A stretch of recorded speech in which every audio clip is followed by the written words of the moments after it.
Thank you for standing by. My name is Krista, and I'll be your conference operator today. At this time, I would like to welcome everyone to the SAIC First Quarter Fiscal Year 2025 Earnings Conference Call. All lines have been placed on mute to prevent any background noise. After the speaker's remarks, there will be a question-and-answer session. If you'd like to ask a question, simply press star followed by the number 1 on your telephone keypad. And if you'd like to withdraw that question, again, press star 1. Thank you.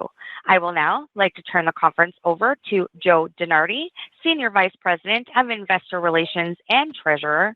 Joe, you may begin your conference. Good morning, and thank you for joining SAIC's First Quarter Fiscal Year 2025 Earnings Call. My name is Joe DeNardi, Senior Vice President of Investor Relations and Treasurer. And joining me today to discuss our business and financial results are Tony Towns-Whitley, our Chief Executive Officer, and Prabu Natarajan, our Chief Financial Officer. Today, we will discuss our results for the first quarter of fiscal year 2025 that ended May 3rd, 2024. Earlier this morning, we issued our earnings release, which can be found at investors.saic.com, where you will also find supplemental financial presentation slides to be utilized in conjunction with today's call, and a copy of management's prepared remarks. These documents, in addition to our Form 10-Q to be filed later today, should be utilized in evaluating our results and outlook, along with information provided on today's call.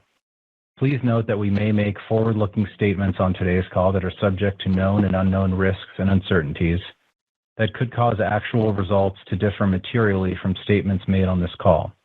I refer you to our SEC filings for a discussion of these risks, including the Risk Factors section of our annual report on Form 10-K. In addition, the statements represent our views as of today, and subsequent events may cause our views to change. We may elect to update the forward-looking statements at some point in the future, but we specifically disclaim any obligation to do so. In addition, we will discuss non-GAAP financial measures and other metrics, which we believe provide useful information for investors, and both our press release and supplemental financial presentation slides include reconciliations to the most comparable GAAP measures. The non-GAAP measures should be considered in addition to and not a substitute for financial measures in accordance with GAAP. It is now my pleasure to introduce our CEO, Tony Towns-Whitley. Thank you, Joe, and good morning to everyone on our call. I'll start with a quick review of our first quarter results and then provide an update on our strategic priorities.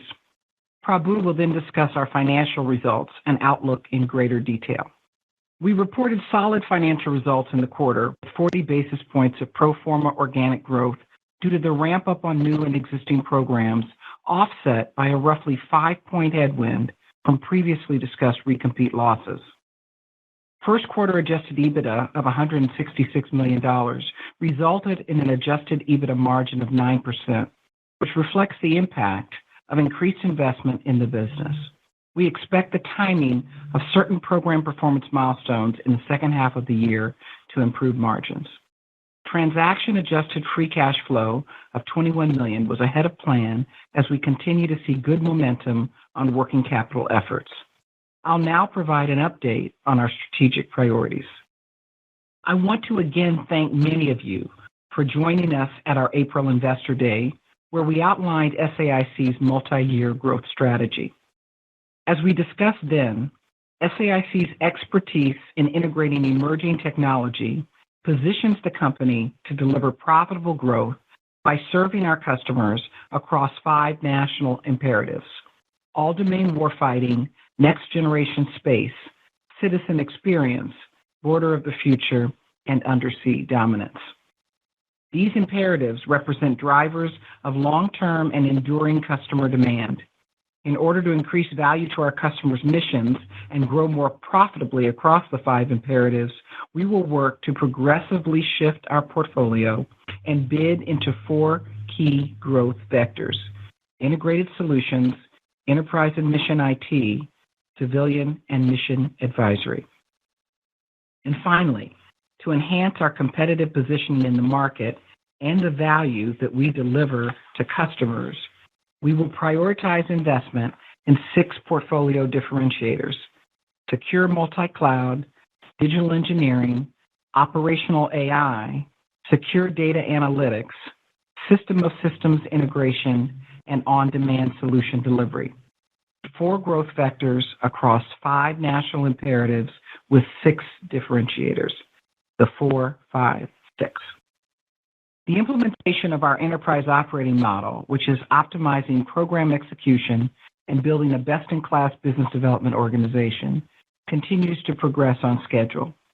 While our business sales cycle is such that it will likely take 12 to 18 months for our strategy to more fully impact our BD results, we are seeing encouraging year-to-date progress with indicators including bid selection, bid thresholds, and submit volume. Bid selection assesses the degree to which our pipeline leverages innovation factory capabilities to drive differentiation and aligns with our national imperatives, growth vectors, and optimal mix of deal size. Our win rate on programs with a TCV under $500 million have been quite strong in recent years. We are focused on ensuring that our pipeline reflects a proper mix of deals in this TCV zone with larger pursuits like our DCSA One IT and Department of Treasury T-Cloud program, providing measurable upside to our growth prospects. At present, our utilization of enterprise differentiators skews more heavily across our pipeline towards the higher TCV pursuits, with less impact on mid-sized to smaller deals. Given the correlation we see between IF involvement and win rate, our strategy will increase IF utilization over time. Bid thresholds ensure that our pricing and profitability properly reflect the value and capability we're bringing to a program. Prabhu will discuss and share metrics on the improvement we have seen in recent quarters. Submit volume measures our ability to convert pipeline into submitted proposals and effectively reallocate internal investments as customer procurement schedules inevitably shift over time. We submitted proposals with a total value of over $8 billion in the first quarter. Our performance in first quarter and the progress we're seeing gives us confidence in reaching our targeted value of submissions of $22 billion in fiscal year 25 compared to $17 billion in fiscal year 24. Of the expected $22 billion in submit value for the year, roughly 2/3 represents new business. Similarly, in the first quarter, we delivered net bookings of $2.6 billion for a book-to-bill of 1.4, with roughly 60% of the awards representing new business. Our Space and Intelligence Business Group was a significant contributor to the strong bookings, with a $444 million new business award with the U.S. Space Force and a $350 million recompete win with NASA.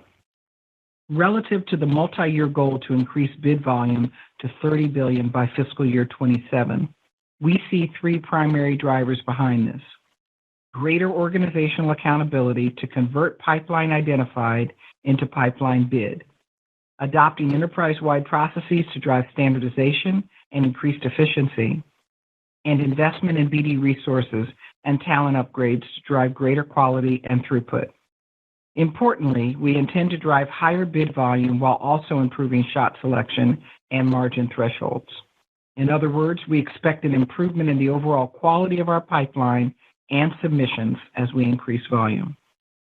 Before turning the call over to Prabhu to discuss our financial results and outlook in detail, I want to thank the SAIC team for their contributions in the quarter and for their partnership in implementing our strategy. I recognize the heavy lift that many of our functions and business groups have endured in recent quarters and appreciate their dedication to our customers and shareholders. I am proud of the performance we delivered in the quarter and encouraged by the indicators of progress we are seeing. Clearly, we have some revenue and margin headwinds to overcome this year. We have taken ownership of this challenge, and our business groups understand what is expected of them. We recognize that we must balance an intense focus on near-term execution with a commitment to our long-term plan. I believe this long-term plan will be a significant driver of value creation for our employees and shareholders. Prabhu, over to you. Thank you, Tony, and good morning to everyone joining the call. I will discuss our first quarter financial results in greater detail and provide an update on our outlook for the remainder of the year. we reported revenue of $1.85 billion, representing pro forma organic growth of approximately 40 basis points as increased new business revenue and on-contract growth was largely offset by previously disclosed program transitions. In addition, it is worth noting that prior year first quarter revenue benefited from a roughly $30 million discrete material sales to one customer, which, as planned, did not reoccur, creating a roughly 1.5% year-over-year revenue headwind. Adjusted EBITDA was $166 million in the quarter, resulting in a 9% adjusted EBITDA margin, with the year-over-year decline largely due to increased internal investment and the timing of program performance milestones being weighted to the second half of the year. Adjusted diluted EPS of $1.92 benefited from a tax rate of approximately 18.5% and a roughly 5% decline in our weighted average share count. Transaction-adjusted free cash flow was $21 million, ahead of plan, and included a roughly $50 million year-over-year headwind due to the sale of our supply chain business in FY24 and higher cash bonuses in the quarter. Lastly, as you'll see in our earnings release in 10-Q, beginning this quarter, we will be providing revenue and profitability metrics for two segments, Defense and Intelligence and Civilian. We've provided historical results for both segments in our earnings release and presentation slides to assist with your modeling. While we are reiterating our FY25 financial guidance for revenue, adjusted EBITDA margin, adjusted diluted earnings per share, and free cash flow, I'd like to provide some additional color around quarterly expectations and capital deployment plans. We now expect second quarter revenue to be roughly flat year-over-year, which assumes a similar dynamic as we saw in the first quarter, with a roughly 5% to 6% headwind from recompete losses, offset by higher revenue from new business and continued strong on-contract growth. Second half FY25 revenue is expected to increase in the mid-single-digit range, with stronger growth in our fourth quarter as recompete headwinds ease. For the full year, our guidance for 2% to 3% growth includes an expected headwind of approximately 5% from recompete losses, which we expect to ease to a more normalized 2% in our fourth quarter and into FY26. Overall, first quarter revenue was generally in line with our plan, though expectations for second quarter revenue have softened somewhat. We attribute this in part to the timing of certain materials revenue and to a recent normalization in government outlay trends. Our team understands the push we face this year to overcome recompete headwinds and more difficult year-over-year comparisons to deliver on our 2 to 4% growth guidance. We have specific initiatives in place to drive on-contract revenue growth on programs with remaining ceiling value, of which we have many, and we are proactively engaged with customers ahead of a potentially active end-of-year spending cycle. It is a challenge that is not without risk, but one that we are focused on accomplishing. We expect margins to follow a similar profile, with lower margins in the first half of the year, with improvement in the second half, driven primarily by the timing of program performance milestones and the timing of investments. We repurchased 81 million of shares in the quarter. As you will recall from our Investor Day, our plan assumed we repurchase roughly 350 to 400 million of shares this year. We now intend to target the higher end of that range while maintaining sufficient capacity for capability-focused M&A. Faith in our capital deployment strategy is driven by confidence that we can consistently and profitably grow this business over the long term. As Tony discussed, we're focused on shifting our pipeline and portfolio over time to align with areas of the market which value differentiation. We are seeing a favorable shift in the margin profile implied within our backlog and pipeline, reflecting more stringent bid thresholds we've put in place, and expect this mix improvement to continue as our pipeline and strategy more closely align over time. In closing, our focus remains on the implementation of our strategy to drive long-term profitable growth for SAIC, while notching up the intensity on our execution to best mitigate the revenue challenge we face this year. We are confident that our strategy will strengthen SAIC's competitiveness in the market and drive more consistent, predictable growth in the long term. While our near-term results may not always reflect the full impact of the strategy and our execution, we intend to remain rigorous in our capital deployment strategy and have the capacity and discipline to increase our investment in the company via our share repurchase program. I'll now turn the call over to the operator for Q&A. Like to ask a question, please press star one on your telephone keypad to raise your hand and join the queue. If you would like to withdraw that question, again, press star one. We also ask that you limit yourself to one question and one follow-up. Your first question comes from the line of Cai von Rumohr with TD Cowen. Please go ahead. Yes, thanks so much, and impressive bookings, guys. Could you give us some update in terms of the Vanguard recompete and any kind of recompetes we're still looking at over the second half? And maybe the timing, because I know the Vanguard is split into several pieces. Sure. Hey, good morning, Kai. Prabhu here. So I'll take the first part of that. On Vanguard, I would say we're in process right now. Our expectations for the timing of the award as well as potential revenue impacts have really not changed. We see minimal impact this year from any recompete on Vanguard. And that's probably the single largest one for the year that's probably worth calling out. There's an outside chance that we may get an RFP on one of our Army S3I programs, but it's hard to say right now at this point. That may be a Q4 of this year or a Q1 of next year. So those are probably the two largest ones worth calling out. Yeah. Could you give us... Kai, so if you look at the recompete... I'm sorry, Kai, go ahead. I was just going to say, could you give us some sense of the timing of when you might expect a decision on Vanguard and S3I? Safe to assume probably starting the second half of this year. I would say probably biased towards the end of the fiscal year. So that's probably our best estimate right now. Okay. And that would be true for both, correct? I mean, really for S3I as well. Yeah. We won't have a clear sense to end of the fiscal year, Kai. Got it. And then the last one, Prabhu, you mentioned, that the margin in your backlog is stronger than the margin you're booking. Can you give us any kind of... That's the first time I think you have mentioned that. Are we talking, 10, 20 bips? Are we talking 40, 50? Can you give any kind of quantification or color on the increment?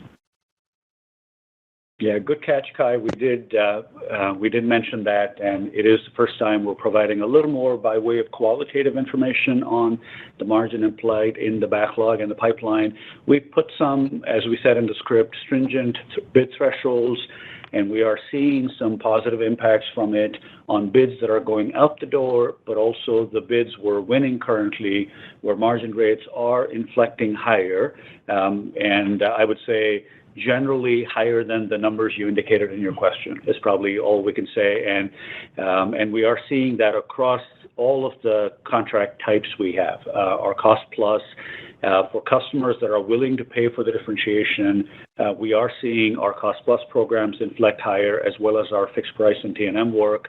It's not to say that we are not strategic in our shot selection as well as a bid selection on specific programs, but the reality is we are seeing higher levels of margin uptake coming through our pipeline as well as our backlog, and this is going to be a multi-year journey for us, and hopefully this is the start of a new and an improved trend. Thank you very much. Sure. Thank you, Kai. Your next question comes from the line of Jason Gursky with Citi. Please go ahead. Hey, good morning, everybody.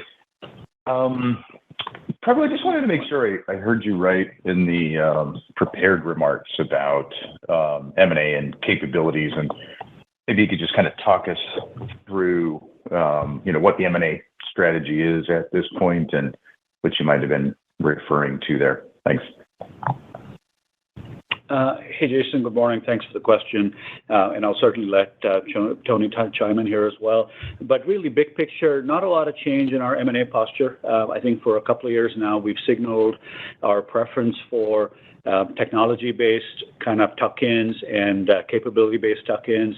We're seeing a reasonable pipeline of things out there, but I don't believe it's all that exciting right now. It still tends to be kind of very seller-oriented market.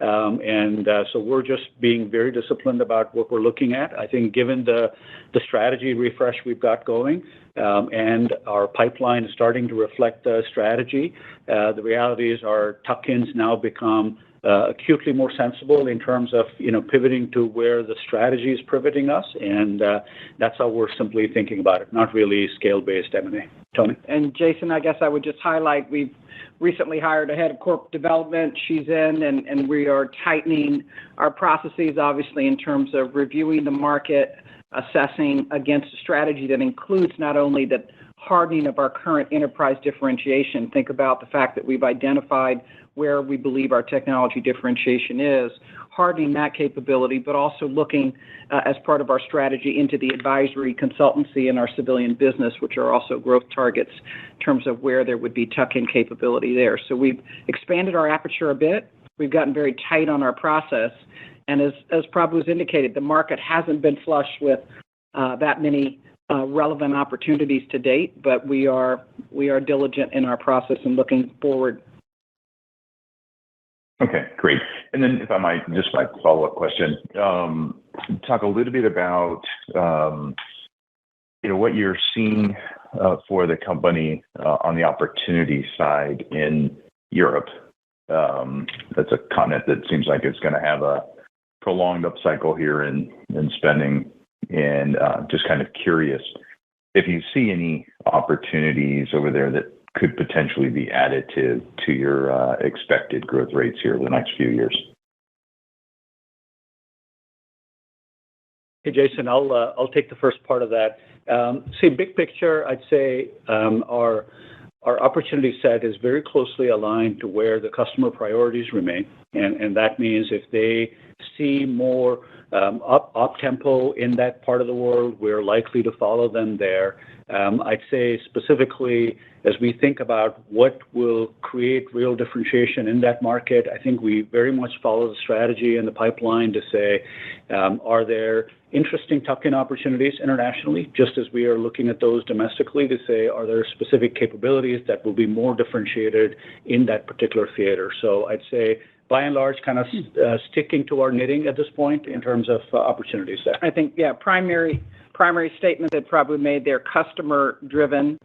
Secondary statement, capabilities enabled, right? And so if those two will trump a geographic location initially in our thesis. And look, we're having the conversations, right? We're having the conversations internally to look at our strategy. That's part of having a multi-year strategy. Is our ability to refresh and to consider all of the opportunities that come with that strategy. So we're obviously looking, we're our heads up and out, but to Prabhu's point, versus just taking a geography and determining if it is a good place for us to do business, we're much more disciplined around where our customers are and where our capabilities need to be. Great. Thank you. Thank you. Thanks, Jason.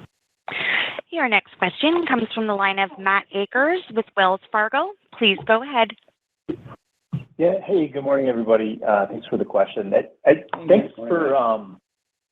morning. Thanks for providing the segment data this time. I had a couple of questions that I guess just if you think about the mix between defense and intel, kind of around 3/4 of the business, and how you think of the right mix going forward. Is that the right mix, or do you think you'll kind of move more toward one segment or the other? And then on the margin side, I guess between the two segments, as you think of kind of the 10% long-term target, which of those two segments kind of has the most upside potential?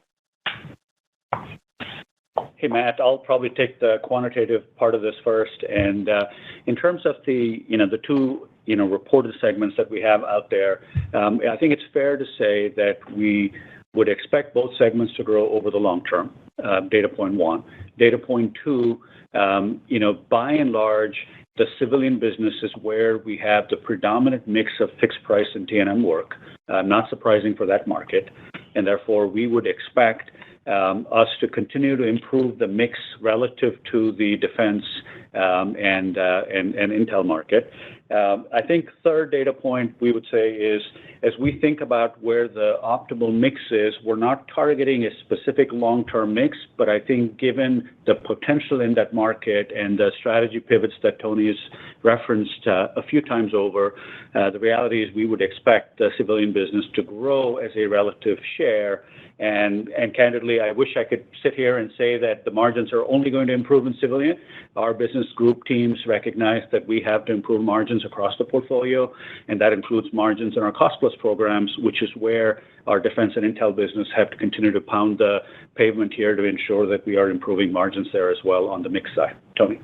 No, I think that's where the earlier question relative to our bid profile, as you'll start to how we measure and determine what that growth will look like, will be how we bid into these two areas going forward in a more accretive way. Civilian, we talk about growth there as one of our strategic areas, and quite frankly, even launching an advisory capability is part of how we look to expand that growth on the civilian side.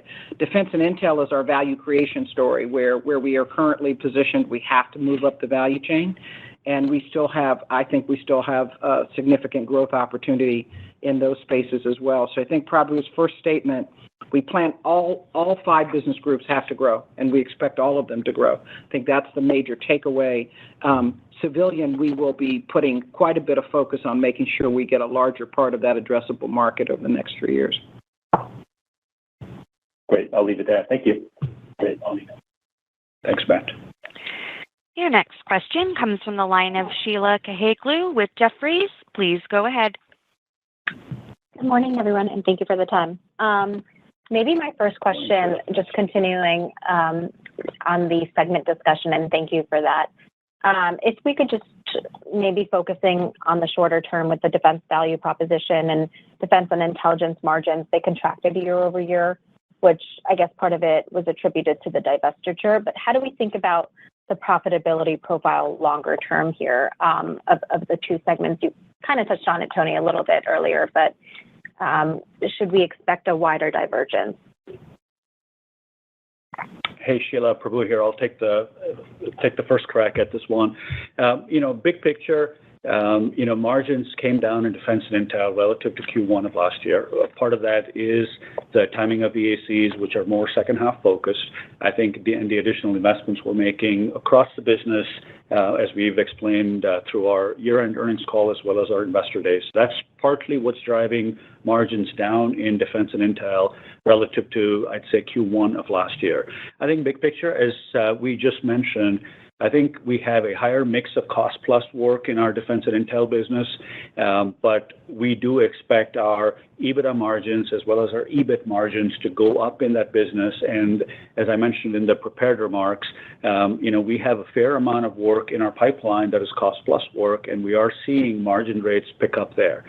In terms of the relative spread, the reality is the civilian business does have, as I said, T&M and fixed price work, and their EBITDA margins and EBIT margins are roughly, I'd say low double digits. Our expectations that we'll continue to grind up in margins in our civilian business as we continue to expand our presence in that particular market. So I would expect both segments, reportable segments, to improve margins over the long term. And the reality is it's probably a little bit easier to do that in civilian just given the mix there in the near term. I think the only thing I would add to that, Sheila, would be the investment thesis was a return relative to inserting more differentiation, both in terms of our current programs as well as our bid cycles. So as we move into more differentiated space, the expectation is that plus contracts mix is what's going to drive the more accretive revenue, as well as introducing advisory capability, which has a different profile, as you know, in terms of its accretive nature. So it's really those three aspects that are going to drive the growth and on top and bottom over the next few years. Sure. No, the advisory capability definitely seems really neat.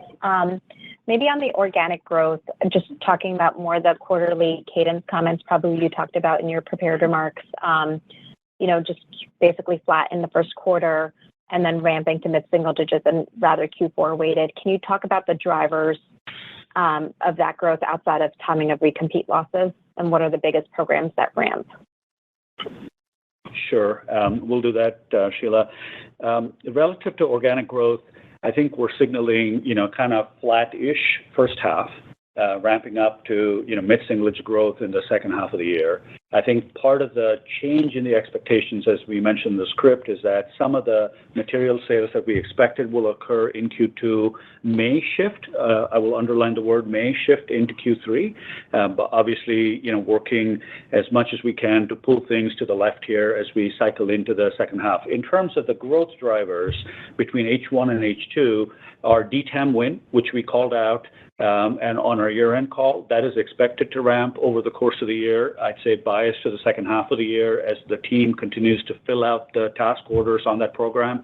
And then the T-Cloud program, we are building good momentum on the program, but we're still relatively early days there, and we'd signal T-Cloud's likely to be over 1% of revenue growth this year relative to last year. So we're going to see some more growth from T-Cloud coming through.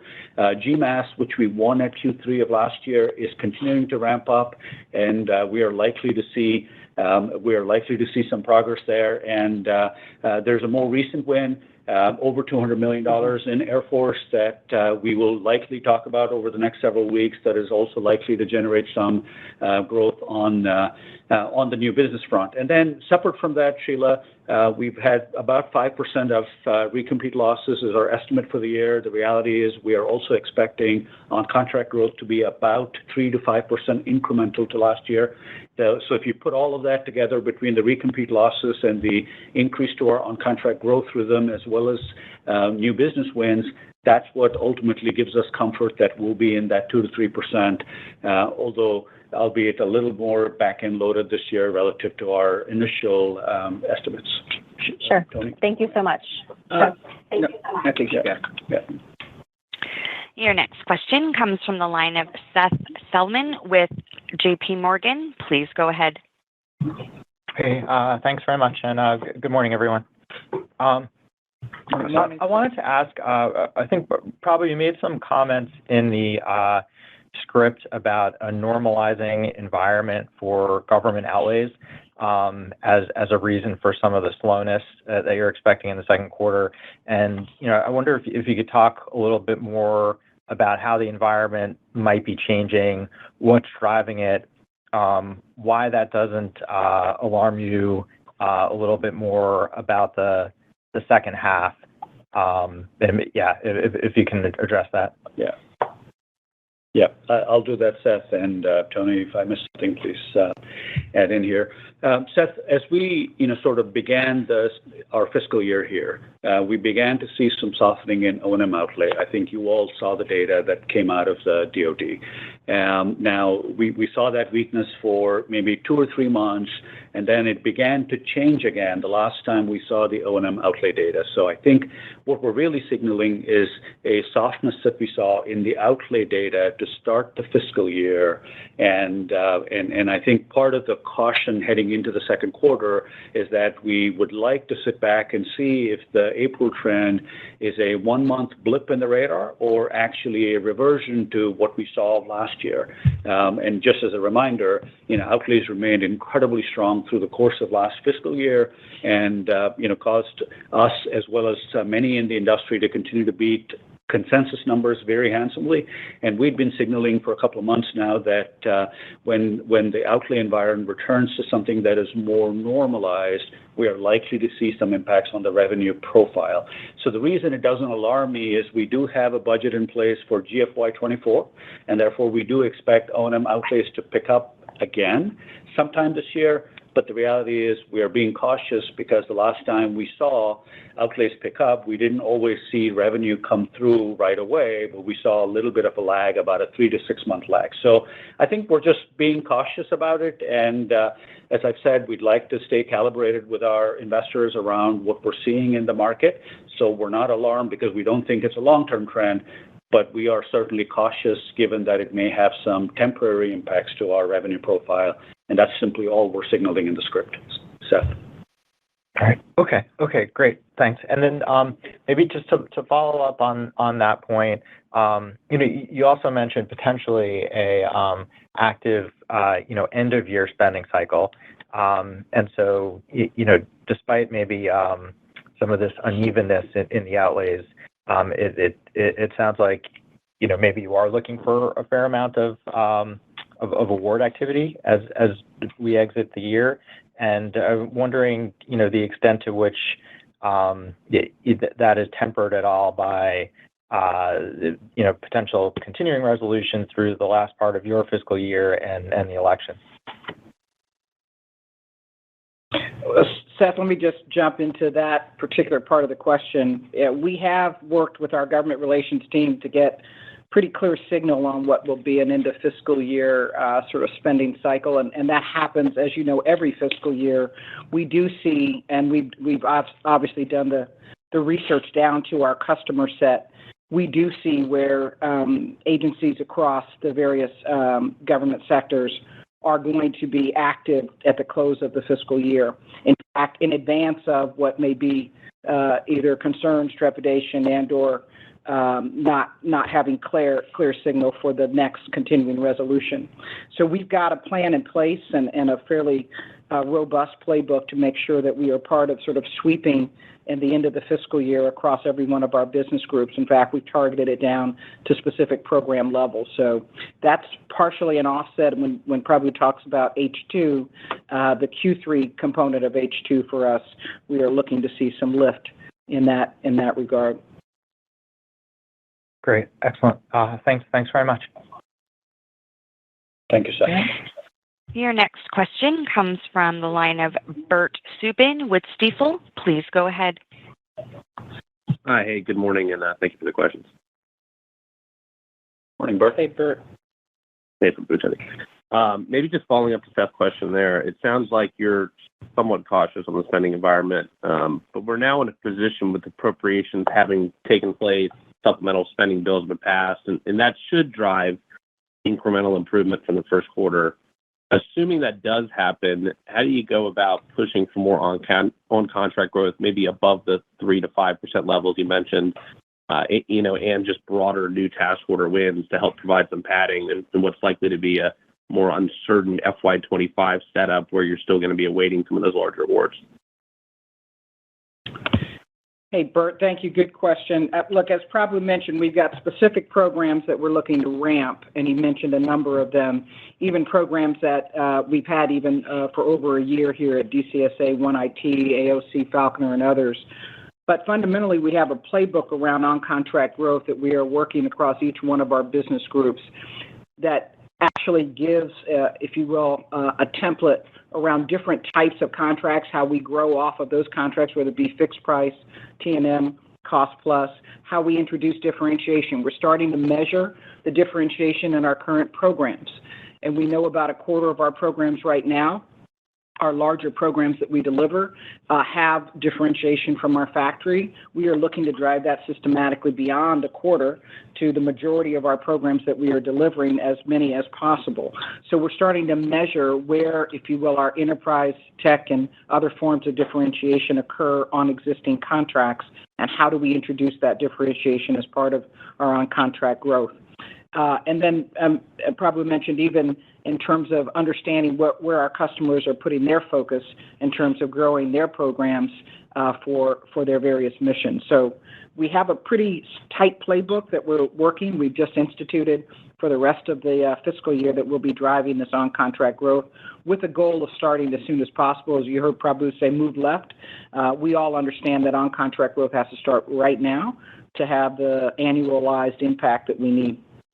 And Bert, the only thing I would add to that response would be that we are not relying on a lot of new business wins in the second half of the year to make the 2 to 3% guide we have out there. I think our focus, acutely remains on contract growth, and to the extent we can upsize the 3 to 5%, it's likely to help us bolster, what we deliver as underlying performance. We also have $24 billion in backlog.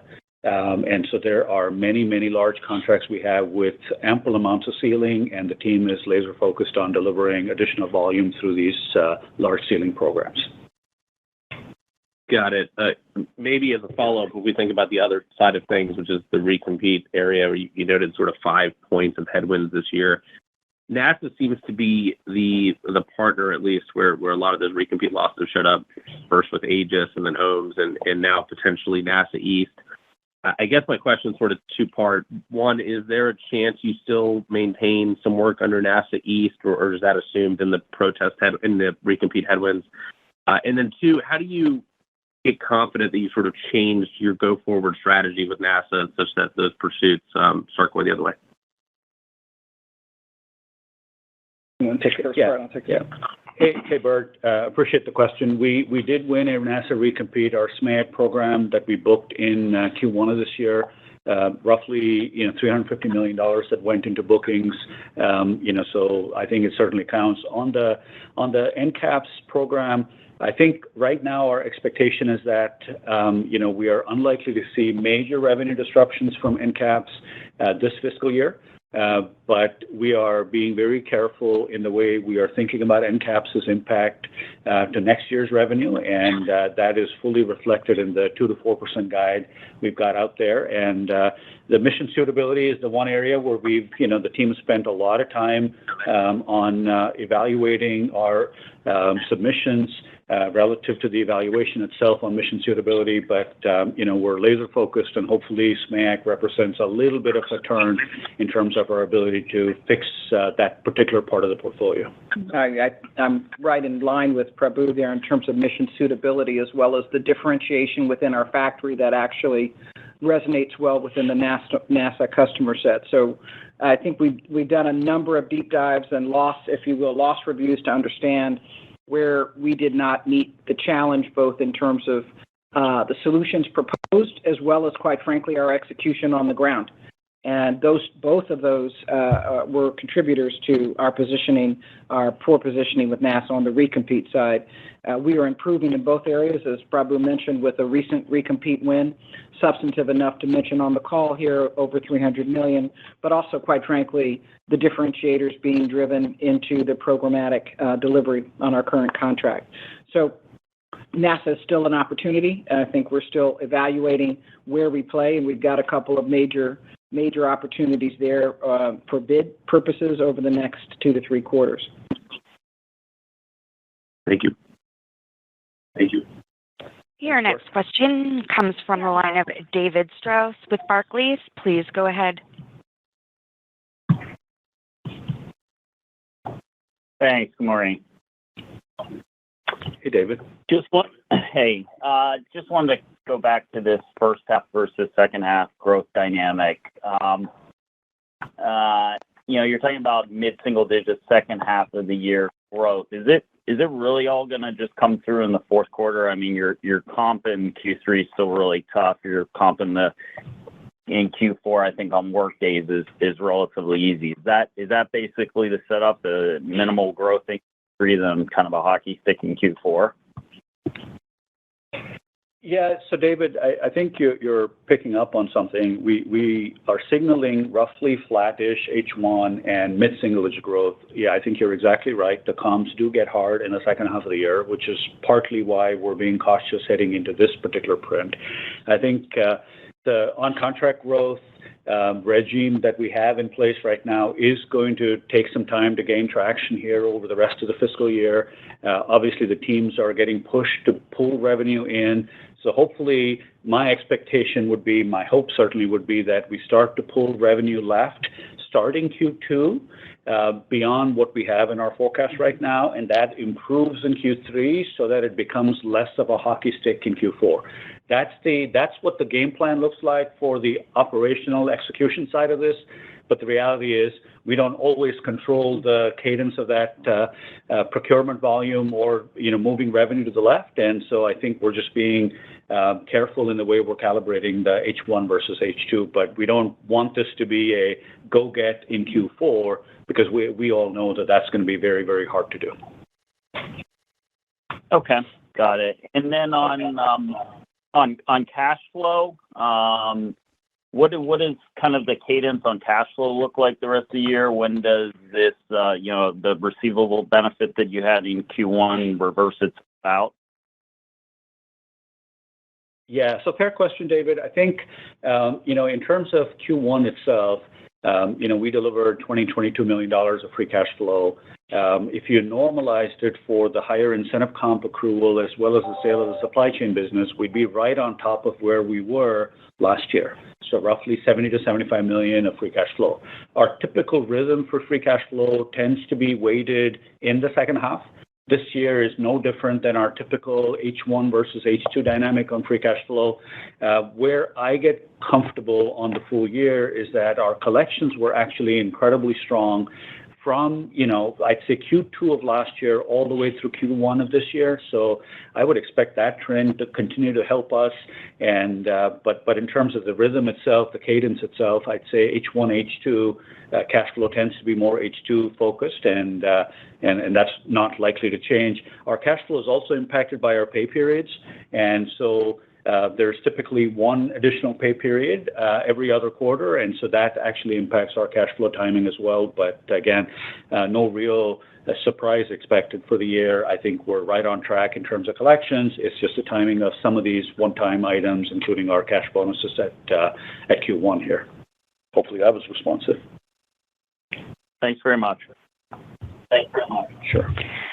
Your next question comes from the line of Toby Sommer with Truist Securities. Please go ahead. Yeah, good morning. This is Jack Wilson on for Toby. Sort of continuing on sort of the cadence trend, can you speak to sort of any changes in sort of the historical seasonality we could expect to see in 26 and 27, given sort of the ramp timeline of some key contracts? So Jeff, good morning. Let me try and take the first half, and if it's not responsive, do let us know. We're happy to clarify.